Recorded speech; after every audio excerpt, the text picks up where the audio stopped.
వాళ్ళకి వచ్చేది 1,00,000 1,50,000 వస్తుంది.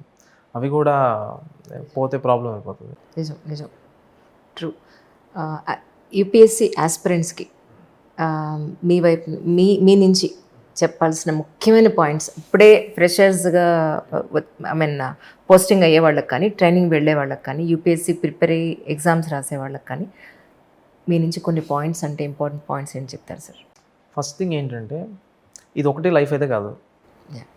ఇది రాకపోతే మీరు అసలు దేనికి పనికిరానిది అయితే అనుకోకూడదు. మీరు నిజంగా సర్వ్ చేయడానికి వస్తే సర్వ్ చేయడానికి there are n number of ways. ఇది ఒక వే అంతే నేషన్ సర్వ్ చేయడానికి.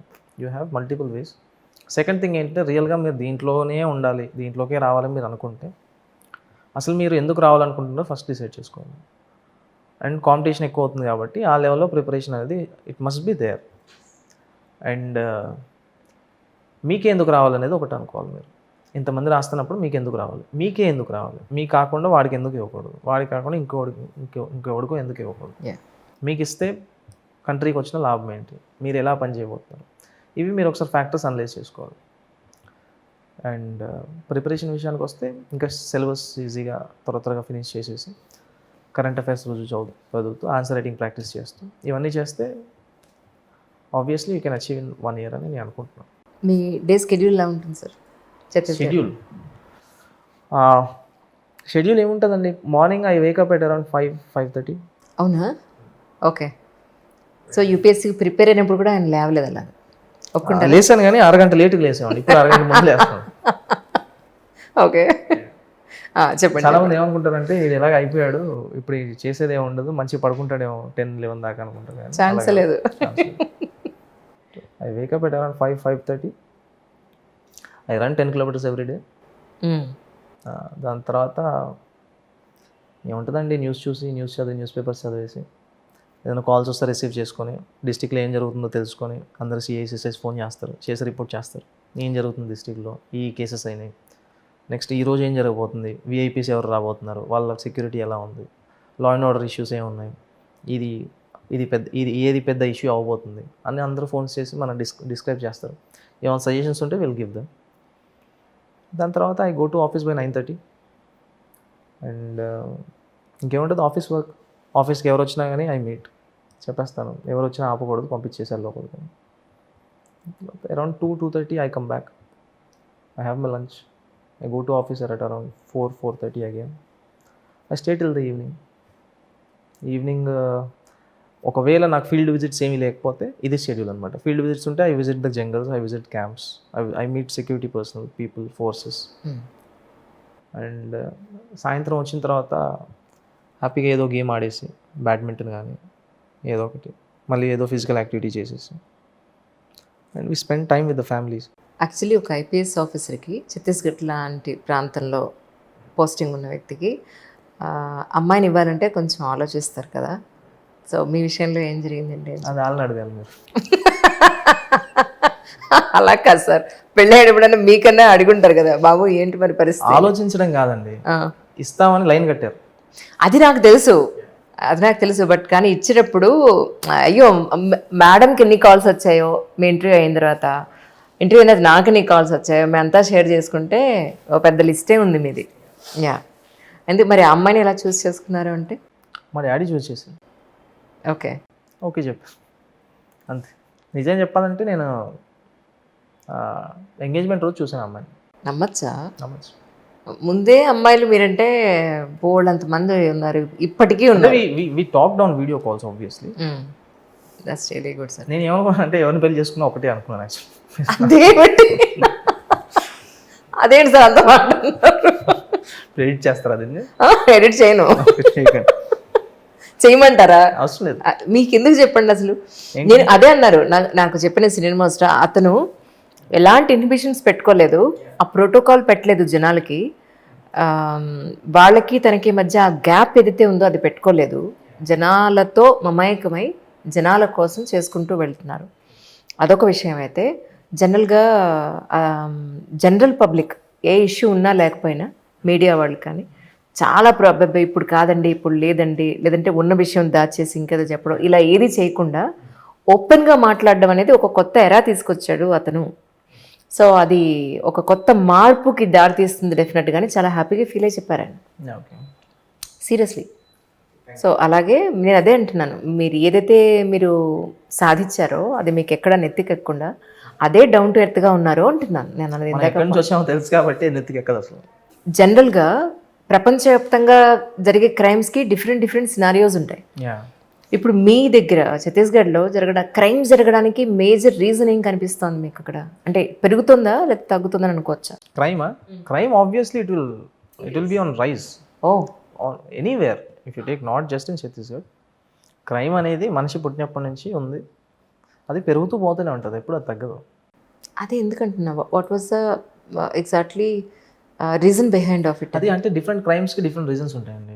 ఇప్పుడు సపోజ్ మర్డర్స్ అనుకోండి, మర్డర్స్ కూడా డిఫరెంట్ టైప్స్ ఉంటాయి. ఒకటి రివెంజ్ బేస్డ్ మర్డర్ ఉండొచ్చు, ఒకటి కంట్రోల్ చేసుకోలేక చేసేసింది అవ్వచ్చు, ఇంకోటి ఏంటంటే ఫ్యామిలీ మెంబర్స్ మధ్య చిన్న గొడవలు వచ్చి అక్కడ మర్డర్ జరగచ్చు. సో డిఫరెంట్ బేసిస్ దానికి ఫ్యాక్టర్స్ ఉండొచ్చు. ఒకటే క్రైమ్ కానీ చూసే విధానం మారిపోవచ్చు. ఇప్పుడు ప్రాపర్టీ ఆఫెన్సెస్ అనుకోండి, బర్గ్లరీ అవ్వచ్చు, థెఫ్ట్ అవ్వచ్చు, ఇట్లాంటి ఇష్యూస్ ఇట్లాంటివి అనుకోండి. అవి ఏంటంటే వాళ్ళకి ఈజీగా యాక్సెస్ కావాలి, మనీ కావాలి, అది కావాలి, పేషెన్స్ తక్కువ ఉంటుంది. సో త్వరగా మనం ఇది చేసేస్తే మనకు మనీ వచ్చేస్తాయి అనే ఒక రీజన్ అవ్వచ్చు. సో ఇప్పుడు సైబర్ క్రైమ్ అనుకోండి, వాడికి ఏం చేయకుండా వాడు కూర్చొని చిన్న మొబైల్తో ఆపరేట్ చేస్తాడు. వాడికి దాంట్లో ఒక 5 minutes కష్టపడితే చాలు, వాడికి మనీ సెట్ అయిపోతుంది. సో ఈ రీజన్ అవ్వచ్చు. సో డిఫరెంట్ క్రైమ్స్కి డిఫరెంట్ రీజన్స్ ఉండొచ్చు. అండ్ ఇప్పుడు ఇంత అవేర్నెస్ వచ్చిన తర్వాత, నాలెడ్జ్ వచ్చిన తర్వాత ఏమవుతుందంటే ఒకరిని చూసి ఇంకొకటి తయారవుతాడు.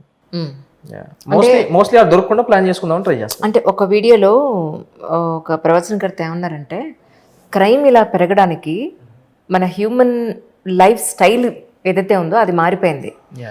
డబ్బు మీద ఆశ, మనల్ని మనం కంట్రోల్ చేసుకోలేకపోవడం, కొద్దో గొప్ప భయం భక్తి లేకపోవడం, విచ్చలవిడితనం పెరగడం, అయాచితంగా డబ్బు ఆశించడం. సో ఇవన్నీ కూడా ఆ మనిషిని క్రైమ్ చేసే వైపు towards to that way attract చేస్తున్నాయి అని. సో ఆ పాయింట్ ఆఫ్ వ్యూలో మన జీవన విధానాన్ని మార్చుకోవాల్సిన అవసరం లేదంటారా? అవసరం ఉంది, కానీ ఎవరు మారాలి? ఎవరిది వాళ్ళు ఆలోచించుకోవాలి. మనం ఎంతమంది అని మారుస్తాం? ఇప్పుడు నేను ఇలా అయ్యానని చెప్పి అందరూ ఇలా ఉండాలనుకుంటే తప్పదు. ఎవరు చేసేది వాళ్ళు చేస్తారు. ఒకవేళ నిజంగా అది ఇల్లీగల్ అయితే మేము పట్టుకుంటాం. That's why we're made.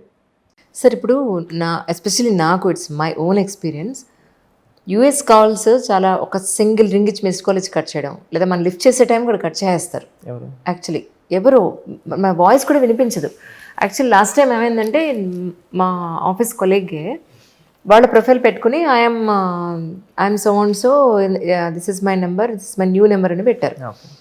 అంటే ఇది నేను లాస్ట్ వీడియోలో క్రైమ్ ఇష్యూస్ అప్పుడు కూడా నేను మాట్లాడాను. బట్ నిన్న రాత్రి మళ్ళీ నాకు ఇంకొక కాల్ వచ్చింది, దాని గురించి మాట్లాడుతున్నాను. అది +1 అని ఉన్న నెంబర్, నేను మీకు చూపిస్తాను. ఆమె RGB అన్నారు. నేను రాత్రి RGB గారికి స్క్రీన్ షాట్ చేసి, sir is this your number అని పెడితే, నేను కాదు, అది నా నెంబర్ కాదు, నేను ఇండియాలోనే ఉన్నాను, నేను ఎక్కడికి వెళ్ళలేదు. ఆయన ఏం పెట్టారు, నాకు ఈ స్క్రిప్ట్ ఉంది, మీరు నాకు ఈ మూవీలో మీరు యాక్ట్ చేయాలి అని స్క్రిప్ట్ పెట్టాడు. కానీ అంతా ఫేక్ అది. నేను ఆ నెంబర్ని బ్లాక్ చేసి పెట్టా. కానీ ఎందుకు ఇలా జరుగుతుంది? అలాంటి కాల్స్ రాకుండా ఉండాలంటే ఏం చేయాలి? కాల్స్ రాకుండా ఉండాలంటే ఏముందండి, జాగ్రత్తలు పాటించాలి. కాల్స్ రాకుండా ఉండడానికి మనం ఏం చేయలేము, ఎందుకంటే మన నెంబర్కి ఎవరైనా కాల్ చేయొచ్చు. అవును. కానీ వచ్చిన తర్వాత మీరు ఎంత జాగ్రత్తగా ఉన్నారు అనేది పాయింట్. ఇప్పుడు TRA దగ్గర నుంచి కూడా మీకు మెసేజ్ వస్తుంటాయి, అన్నోన్ కాల్స్ అటెండ్ చేయకండి, ఇట్లాంటి +11 +911 ఇట్లాంటి నెంబర్స్ నుంచి మీకు కాల్స్ వస్తే, +44 ఇట్లాంటి నెంబర్స్ నుంచి కాల్స్ వస్తే మీరు ఎత్తాల్సిన అవసరం లేదు. ఒకవేళ మీ రిలేటివ్స్ ఎవరైనా అక్కడ ఉంటే వేరే విషయం, కానీ ఎవరు లేకపోతే ఇట్లాంటి కాల్స్ వచ్చి మీ పర్సనల్ డీటెయిల్స్ ఏమైనా అడిగితే మాత్రం ఇవ్వకండి. వీలైనంత వరకు త్వరగా అందరినీ నమ్మేయకండి, నమ్మాల్సిన అవసరం లేదు. నిన్న ఆయన RGB స్క్రిప్ట్ పంపిస్తాను అనగానే నా మెయిల్ ఐడి అడిగితే మెయిల్ ఐడి పంపించాను. సో ఏం జరుగుతుంది, నాకు అది టెన్షన్గా ఉంది. ఏమీ జరగదు, వాళ్ళు మెయిల్స్ పంపిస్తే you can block the mail ID. చూడండి, నేను స్క్రీన్ షాట్ చేసి ఆయనకి పంపించా, సార్ అది మీరేనా అని అంటే ఆ వాయిస్ కూడా పంపించాను ఆయనకి. దట్స్ నాట్ మీ అని పెట్టి మళ్ళీ వెంటనే కాల్ చేశారు ఆయన. కాల్ చేసి, నేను ఇండియాలోనే ఉన్నాను, అది నా నెంబర్ కానే కాదు. చూసారా? యా. సో RGB అని పెట్టి వర్మని అని మళ్ళీ, అదే ఇలాంటి సెలబ్రిటీస్ పేర్లతో పెట్టి చేస్తే మీరు టెంప్ట్ అవుతారేమో అని పెట్టినట్టు. కానీ హారబుల్ కదా సార్, ఏది నిజం ఏది అబద్ధం అని తెలుసుకోవడానికి.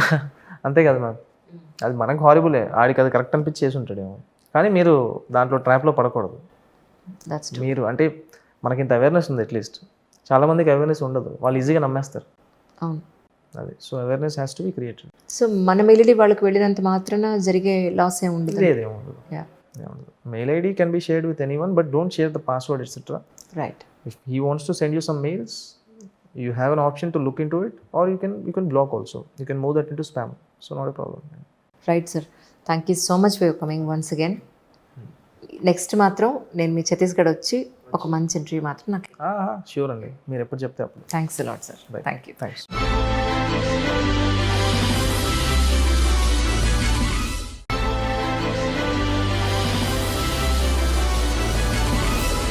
నేను ఎంటైర్ జర్నీ చెప్తాను సార్. సో ఎప్పుడైతే ఐఏఎస్ అయ్యానో చాలామంది అడిగారు సార్ మీ జర్నీ చెప్పండి అని. నేను నా జర్నీని ఎట్లా చెప్తా అంటే మా ఫాదర్ జర్నీ, మా ఫాదర్ ఒక ఐఏఎస్ ఆఫీసర్ని ఎట్లా రెడీ చేశారన్నది నా జర్నీ. సో మ్యామ్ కొంచెం బ్యాక్గ్రౌండ్కి వెళ్తే మా ఫాదర్ని వాళ్ళ మా అమ్మ పెంచలేకపోయింది, ఆ పవర్టీ లెవెల్ ఉండేది. సో మా father is a kind of bonded labour. ఒకరికి ఇచ్చేసి బాబుని పెంచుకోండి, ఇంట్లో పని చేస్తాడు, ఫుడ్ పెట్టండి చాలు అని అట్లా వదిలేసింది మా నాన్నమ్మ పెంచలేక. దెన్ మా ఫాదర్ వాళ్ళు ఫాదర్కి ఎవరైతే ఇచ్చేసారో వాళ్ళు ఏం చేశారంటే బాబు నువ్వు చిన్నోని కదరా, నువ్వు పని చేశాక నువ్వు స్కూల్కి వెళ్ళి చదువుకో అని వాళ్ళు అట్లా మా డాడీని చదివించారు. మా అమ్మ కూడా 7th క్లాస్ వరకే చదువుకుంది, వాళ్ళు కూడా పెద్ద బ్యాక్గ్రౌండ్ ఏం లేదు. సో మా నాన్నకి తెలుసు స్టడీ వాల్యూ ఏంటో. సో తను ఎంత పేదరికంలో ఉన్నా, ఇన్ఫ్యాక్ట్ ఇంకొక బ్యాక్గ్రౌండ్ ఇవ్వాలంటే నేను ఎప్పుడైతే పుట్టానో మా నాన్న మా అమ్మకు ఫుడ్ పెట్టలేకపోయాడు. సో అప్పుడు మా అమ్మమ్మలది కూడా మా ఊరే కాబట్టి మా అమ్మమ్మ వాళ్ళ అత్త దొంగతనంగా టిఫిన్ తెచ్చి మా అమ్మకి ఇచ్చేది, ఊళ్ళో వారు ఎవరైనా చూస్తే బాగోదు ఇట్లా అని. సో అట్లా మా అమ్మ ఆ ఫుడ్ తిని నన్ను కన్నది, నన్ను పెంచింది. సో అక్కడ నుంచి స్టార్ట్ అయింది. మా ఫాదర్కి తెలుసు ఎడ్యుకేషన్ వాల్యూ ఏంటో.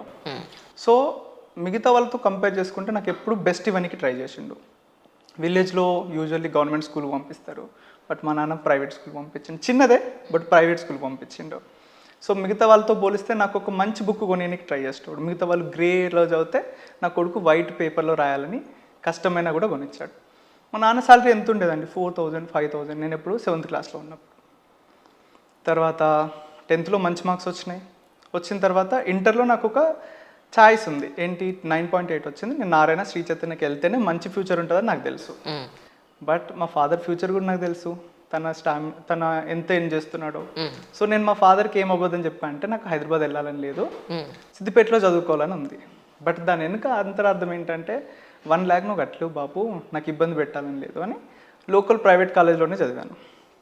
అది అయిపోయింది. దాంట్లో ఐపీలో గుడ్ మార్క్స్ వచ్చాయి, 972.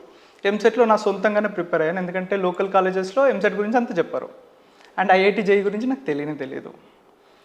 దెన్ ఎంసెట్ కౌన్సిలింగ్ అప్పుడు 20,000 ర్యాంక్ అట్లా వచ్చింది కంబైన్డ్ ఐపీలో. దెన్ ఆప్షన్స్ పెట్టుకునేటప్పుడు ఐ టోల్డ్ మై ఫాదర్ ఎ లై, ఆయనకి ఇప్పటికీ తెలియదు. ఏం చెప్పానంటే నాకు గుడ్ ప్రైవేట్ కాలేజెస్ వచ్చేవి, 20,000కి స్టిల్ వచ్చేవి. బట్ నేనేం చెప్పానంటే గవర్నమెంట్ కాలేజ్లో చదివితే ఎక్స్పోజర్ వస్తుంది బాపు, మంచి టాలెంట్ ఉంటుంది, అక్కడ ఎక్కువ మంది ఉంటారు. సో నేను క్యాంపస్కి వెళ్తాను, అన్ని గవర్నమెంట్ కాలేజెస్ పెట్టుకున్నా. రీజన్ బీయింగ్ గవర్నమెంట్ కాలేజ్లో 10,000 ఫీ. సో కాలేజ్లో చదువుతూ సెకండ్ ఇయర్కి వచ్చేసరికి నాకు అర్థమైంది ఈ కాలేజ్ నాట్ రెడీ. ఎందుకంటే గవర్నమెంట్ కాలేజ్లో ఫ్యాకల్టీ కొరత, ల్యాబ్స్ కొరత చాలా ఉండేది. ధర్నాలు చేసాం, రాస్తారోకాలు చేసాము. I was a student leader that time. So అన్ని క్లాస్లోకి వెళ్ళి రండ్రా ధర్నాలు చేద్దామని తీసుకొచ్చేటోని. దెన్ థర్డ్ ఇయర్కి వచ్చేసరికి I had to make a life decision కి ఏం చేయాలి. సో నా దగ్గర 2 ఆప్షన్స్ ఉండే, సివిల్ ఇంజనీర్ అవ్వాలా లేకపోతే సివిల్ సర్వెంట్ అవ్వాలా. దెన్ అక్కడ కూర్చొని థింక్ చేస్తే రెండింటిని నేను స్టార్టింగ్ నుంచే స్టార్ట్ చేయాలి, సివిల్ సర్వీసెస్ అయినా సివిల్ సర్వెంట్, సివిల్ ఇంజనీరింగ్ అయినా సివిల్ సర్వెంట్ అయినా. దెన్ నాకు మా ఫాదర్ చెప్పిన వర్డ్స్ గుర్తొచ్చా, బిడ్డ నువ్వు సివిల్ సర్వెంట్ అయితే బాగుంటుంది, కలెక్టర్ అయితే బాగుంటుందని. సో రెండు ఎట్లా స్టార్టింగ్ నుంచి స్టార్ట్ చేస్తా, బెటర్ స్టార్ట్ చేసేది ఏంటో మా ఫాదర్ డ్రీమ్ స్టార్ట్ చేస్తా. So I started IAS preparation because of my father. So third ఇయర్లోనే స్టార్ట్ చేశాను కదా, అప్పుడు కోచింగ్ అవన్నీ ఇంకేం ఆలోచించలేదు. యూట్యూబ్లోనే ఒక సెమిస్టర్ మొత్తం నేను ఇదే పని చేశాను. యూట్యూబ్లో స్ట్రాటజీస్ చూడడము, యూట్యూబ్లో ప్రీవియస్ ఇయర్ క్వశ్చన్స్ అనాలిసిస్ చూడడము, ఎగ్జామినేషన్ పర్స్పెక్టివ్స్ అన్ని చూడడము. అండ్ దీనికి నాకు ఒక ఈగో కూడా యాడ్ అయింది, ఏంటంటే నాకు ఇంటర్ టైంలో ఐఐటి జేఈ గురించే తెలీదు. ఓకే. దెన్ అప్పుడు ఐ సర్చ్డ్ కి ఇండియాలో టఫెస్ట్ ఎగ్జామినేషన్ ఏంటి, యూపీఎస్సీ, నేను ఇది కొట్టాలి. సో అట్లా అవన్నీ అక్యుములేట్ అయిపోయి నేను సివిల్ సర్వీసెస్ సైడ్ వచ్చాను. సో థర్డ్ ఇయర్లో ఫోర్త్ ఇయర్లో నేను కాలేజ్లోనే చదవడం స్టార్ట్ చేశాను. చాలా మిస్టేక్ చేశాను, ఎందుకంటే సెల్ఫ్ ప్రిపరేషన్ కదా, everything is trial and error. నేను ఒక బుక్ మొత్తం చదివాను, నోట్స్ చేశాను, దెన్ అర్థమైంది ఆ బుక్కే చదవకూడదని. 8 months చదివాను నా బుక్ని. మూడు నోట్బుక్స్ రాశాను. అబ్బా. బట్ ఇట్స్ ఫైన్, ఎందుకంటే మిస్టేక్స్ ఏవైతే చేశానో అది నన్ను బిల్డ్ చేసుకుంటూ వచ్చినాయి. ఇప్పుడు నాకు తెలుసు ఏ బుక్ ఎట్లా చదవాలి, ఏం చేయాలి అని. సో అట్లా ప్రిపరేషన్ స్టార్ట్ చేసినప్పుడు కాలేజ్ అయిపోయింది, ఇంటికి వచ్చేసా. ఇంటికి వచ్చాక కూడా నాకు 2 ఆప్షన్స్ ఉంటాయి. ఏంటి, బయటికి వెళ్ళి హైదరాబాద్ వచ్చేసి ప్రిపేర్ అవ్వు, లేకపోతే ఇంట్లో కూర్చొని ప్రిపేర్ అవ్వు. I choose home. ఎందుకంటే అండి, మా ఫాదర్, నేను ఎప్పుడైతే సివిల్ సర్వీసెస్ ప్రిపరేషన్కి వచ్చిందో మా ఫాదర్ శాలరీ చెప్తున్నాను, ఎందుకంటే కాంటెక్స్ట్ కోసం. ఇట్స్ 8,500. 8,500లో మా daddy Kondapak to Siddipet 20 kilometres daily travel చేయాలి.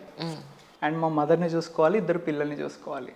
మీరు మీ తర్వాత తమ్ముడు ఉన్నారు. సో నేను మా ఫాదర్కి ఇంకొక అడిషనల్ బర్డెన్ ఇవ్వలేను. హాస్టల్ ఫీ కట్టాలి, నా ఫుడ్ ఖర్చులు పెట్టాలి, అండ్ బయటకు వస్తే కొంచెం చిన్న చిన్న ఖర్చులు ఉంటాయి. సో వాట్ ఐ డిసైడెడ్కి నేను ఇంట్లో ఉండే ప్రిపేర్ అవుతా. ఇబ్బందే, ఎవ్వరూ బిలీవ్ చేయలేదు. మా ఫాదర్కి అయితే ఎంతమంది చెవులు కొరికారోకి, ఇక్కడ ఉంటే అవ్వదు, టైం వేస్ట్ చేస్తున్నాడు పిల్లాడు, హైదరాబాద్ పంపి. ఇన్ఫ్యాక్ట్ మై ఫాదర్ కూడా నాతో 2-3 టైమ్స్ ఈ మ్యాటర్లో హీటెడ్ డిస్కషన్స్ అయినాయి. ఆయనేమో కోచింగ్ తీసుకుంటే తప్ప అవ్వదని ఆయనే, లేదు బాపు నేను చేసి చూపిస్తాను నేను. So started. ఇంకొక రీజన్ ఏంటంటే, మేము అగ్రికల్చర్ ఫ్యామిలీ. మా అమ్మ తెచ్చింది తన ఇంటికి వచ్చినప్పుడు 3 acres. సో మా అమ్మ వ్యవసాయం చేస్తూ ఉండే, డాడీ హాస్పిటల్లో కాంపౌండర్గా పనిచేస్తూ ఉండే. సో ఆయన తెచ్చిందేమో మంత్లీ ఖర్చులు వాడేటోళ్ళం, అమ్మ తెచ్చిందేమో లాంగ్ టర్మ్ ఇన్వెస్ట్మెంట్ కోసం వాడేటోళ్ళం. సో అప్పుడు నేను పెద్దగా అయ్యాను కదా, నేను మా తమ్ముడు డిసైడెడ్కి అమ్మ నాన్న పెద్దోళ్ళు అవుతున్నారు, వాళ్ళు పని చేయలేరు, let them stay at home, మన ఇద్దరం పని చేద్దాం. సో మా తమ్ముడు అక్కడ నాకు సపోర్ట్ చేశాడు. అన్న నేను పని చేస్తా, ఎక్కడైతే టఫ్ వర్క్ ఉంటుందో అప్పుడు నువ్వు నా దగ్గర రా, ఎక్కడైతే రొటీన్ వర్క్స్ ఉంటాయో నేను చేసుకొని వస్తా అని నేను మా తమ్ముడు we had a discussion. So అప్పుడు మా అమ్మకి మా నాన్నకి చెప్పేసి, అమ్మ నువ్వు ఇంటి దగ్గర ఉండి మాకు వండి పెట్టి చాలు, డాడీ నువ్వు హాస్పిటల్ పోయి చూసుకో, వ్యవసాయం సంగతి మేము ఇద్దరం చూసుకుంటాం. సో మేము వరేసాం, ఎప్పుడైతే ఆ టఫ్ వర్క్ ఉంటుందో ఆ టఫ్ వర్క్ అప్పుడు నేను వెళ్ళేటోని. అండ్ ఇంకొకటి ఏంటంటే, క్వైట్ ఎమోషనల్, వ్యవసాయం పనిలో నారు వేసేయడం ఉంటుందండి. నారు పీకేసి కట్టలు కట్టి డిస్ట్రిబ్యూట్ చేయాలి. So one of the toughest work.